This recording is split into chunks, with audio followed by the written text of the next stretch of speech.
I want you to look at the monument with us and Mhm. tell us what you see and why you think that is worth protecting today. Sure. April 18, 1876. It's the 11th anniversary of the assassination of Lincoln. It's the last year of Ulysses Grant's presidency. It's the spring before the United States centennial, which would be a huge celebration in Philadelphia that summer.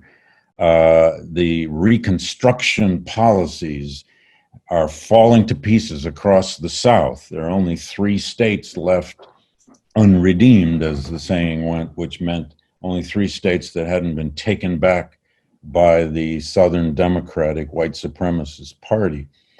This monument was unveiled up in what is now Lincoln Park, which then, by the way, was really the edge of Washington, D.C.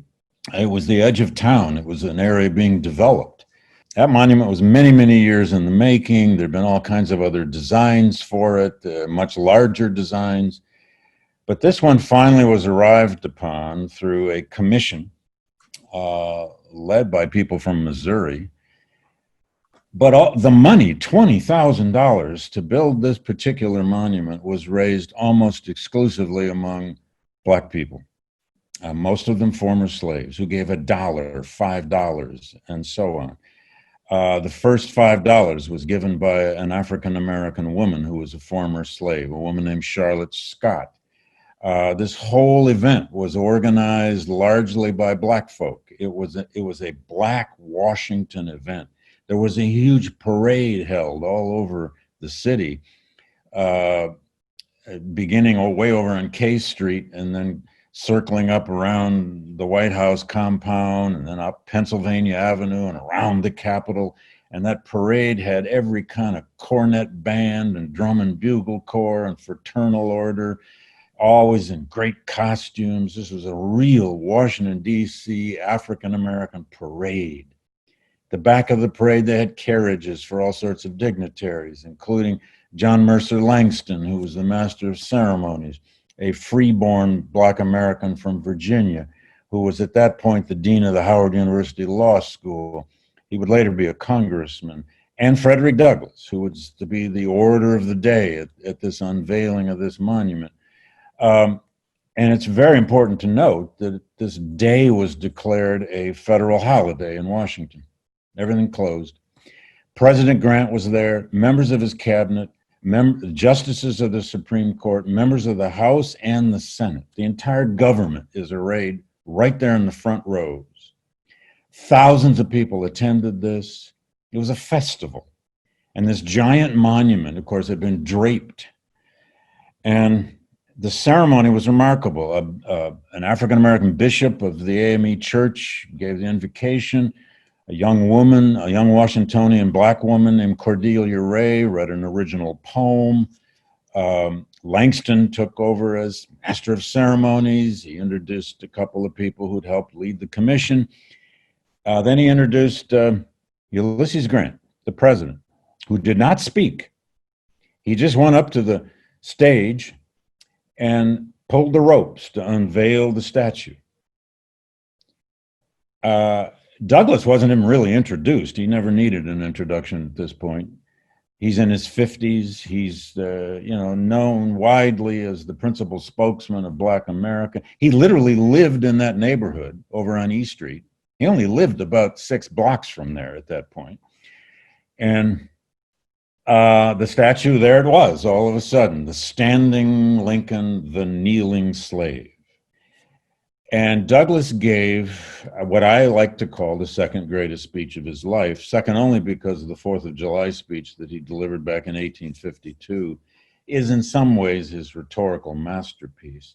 But this speech too, and it's relatively short, is a masterpiece. I'll give you a brief summary of it. It's actually a speech in 2 parts.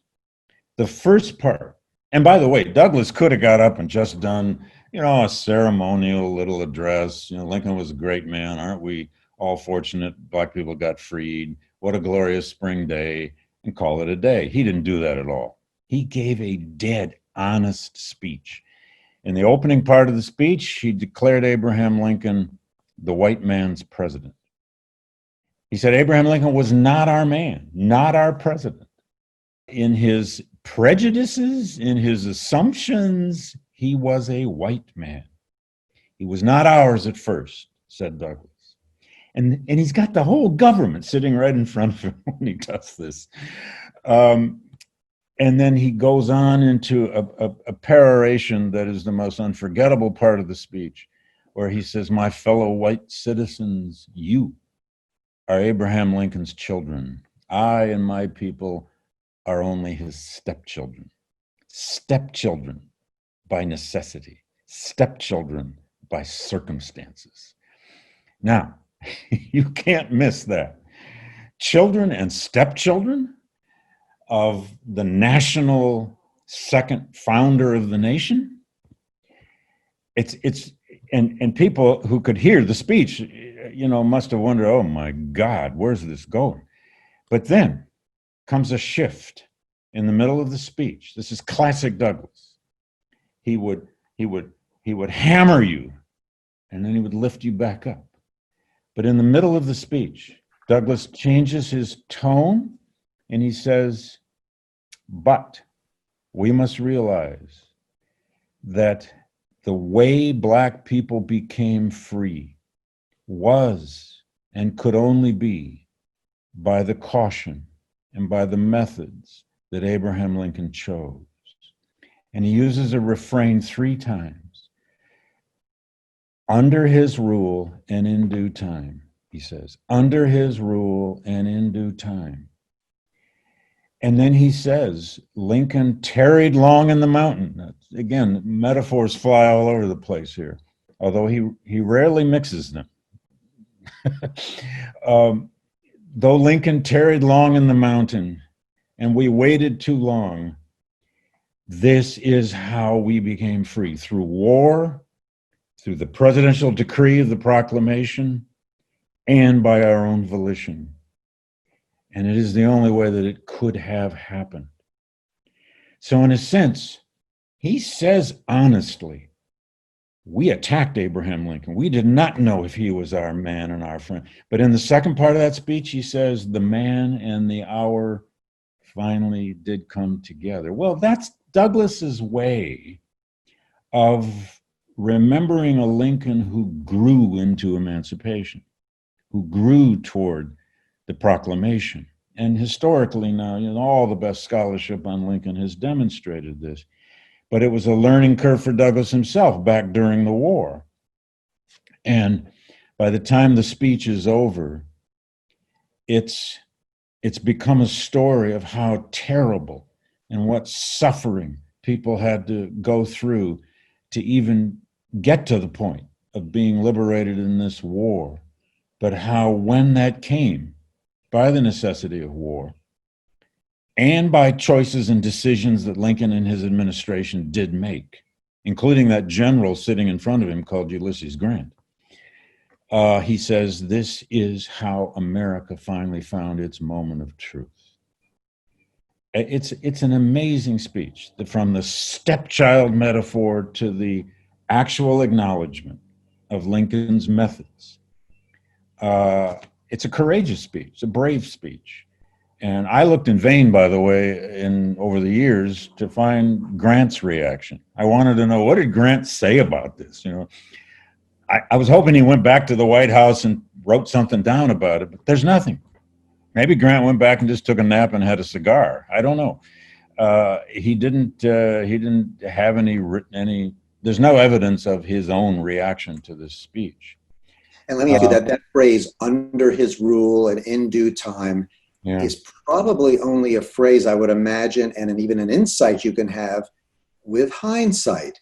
I mean, or was Douglass so wise in the middle of everything that he knew that it was going to evolve this way, or at least that this was the only chance? Oh, no. He didn't have all that figured out. In fact, Douglass, as many people may know, was a ferocious critic of Lincoln's during the first year of the war, year and a half almost.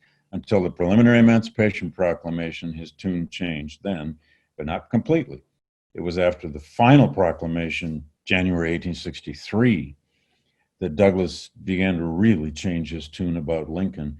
And by the time you get to 1864, really in 1863, but especially 64, Douglass and President Lincoln were basically speaking from the same script on emancipation. It's a remarkable transition of 2 years or so.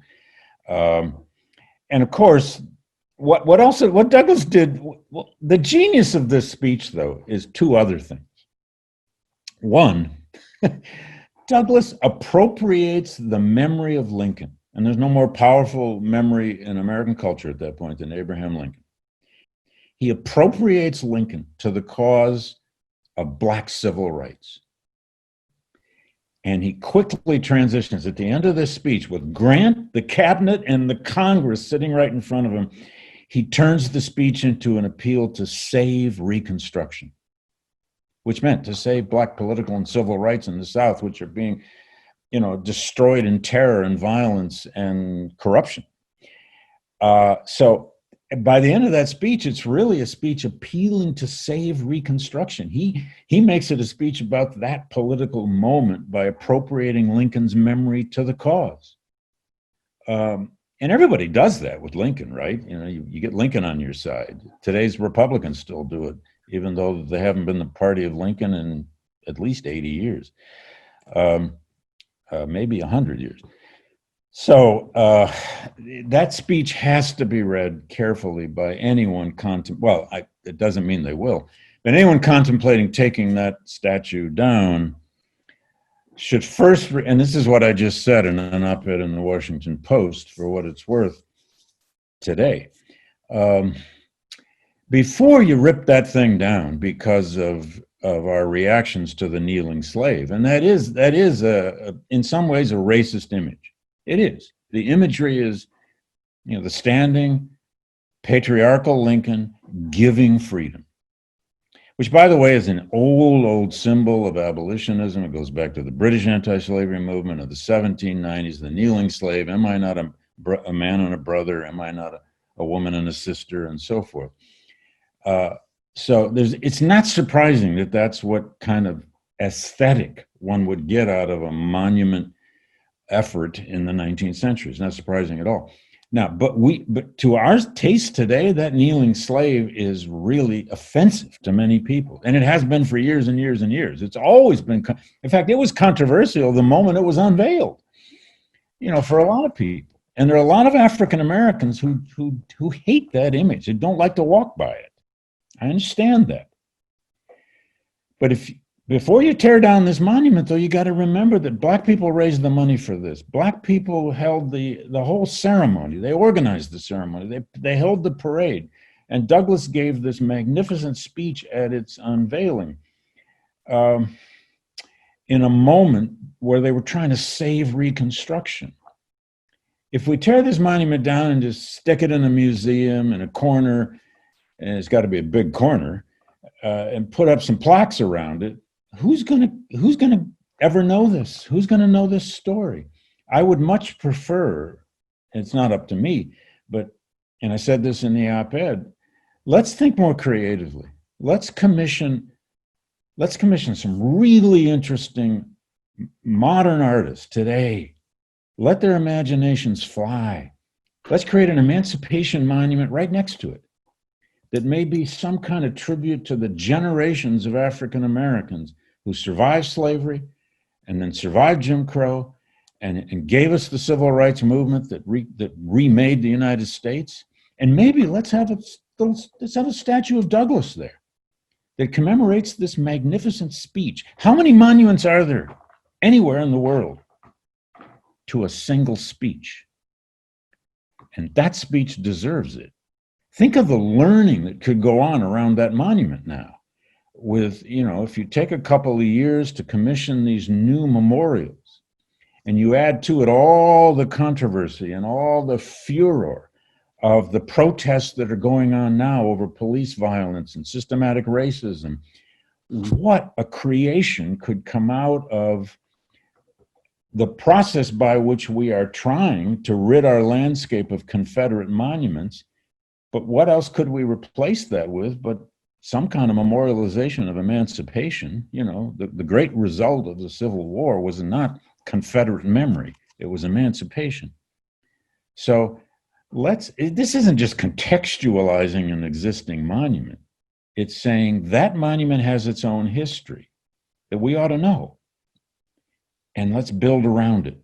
Let's show around it what we think today. And by the way, you know, every monument is about the present. It's about the present in which it was created and the present in which we live and interpret it. Some monuments don't matter to people. We just walk by them every day and nobody cares. But when monuments mean something, and then we start fighting about them, it's because of the present we're living in. But why not mix the present and past around a monument like that, which was about Black freedom, instead of just focusing on that kneeling slave? And by the way, that kneeling slave, of course, was a real person, Archer Alexander, whose photographs were sent to the sculptor, who had a fascinating life, and indeed is apparently the